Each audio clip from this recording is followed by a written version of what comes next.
They've added 3 horsepower to the 2014 model, and when I heard that I thought it was ridiculous because the original motor was a monster anyway. But to ride it on the track, it's actually very controllable.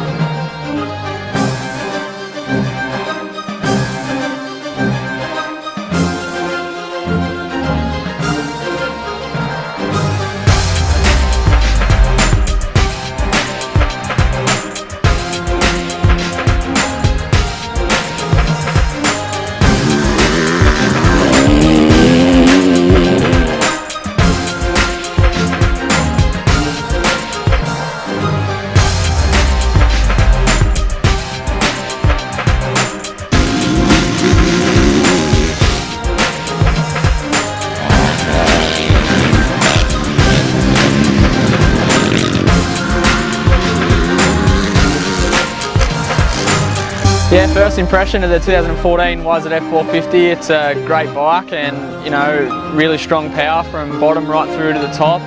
I've never experienced a standard bike, you know, with such usable power. It's a lot slimmer, so it's a lot nicer to sit on and it's easy to move around on the bike. It's a great platform for us with desert racing, and we've had a lot of success with the 2013 model with my first podium at Fink and a first outright at Hatta. And we're really looking forward to working off this new bike. It's a really high standard for a standard bike, and it's going to be great to set up and get out in the desert.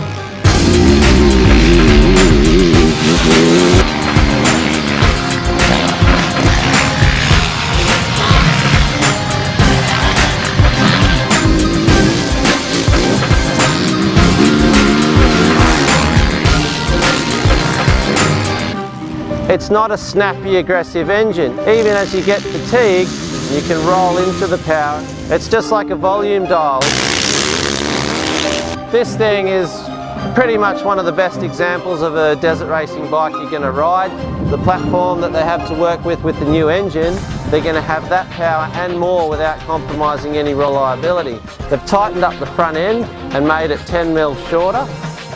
It's going to be interesting to see what they can develop with the 2014 model and how Josh is going to go in the 2014 season.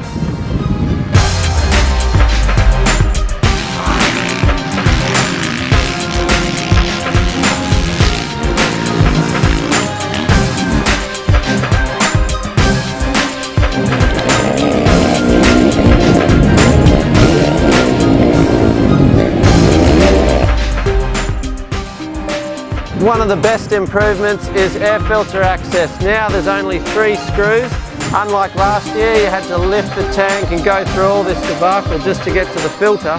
Now you take out 3 screws and you've got 2 grommets at the front and you're in. And it's a proper air filter element, unlike the old school road bike style they had last year. One of the major changes to the rear shock is they've moved the reservoir. It was running horizontal and on the right hand side. It's now on the left, away from the heat of the exhaust system and in this air cavity at the back. Yamaha's whole purpose with this bike is just mass centralisation, and one of the main ways they've done that is moving the tank right back. So now instead of the fuel being up here, it's all concentrated back under the seat, and now they've made this funky little access and your fuel cap is right here. So you can see how much fuel mass is now in the back of the bike. We've had a very successful year with the 2013 model, and we're looking forward to carrying that momentum through onto the 2014 model for next year's desert racing.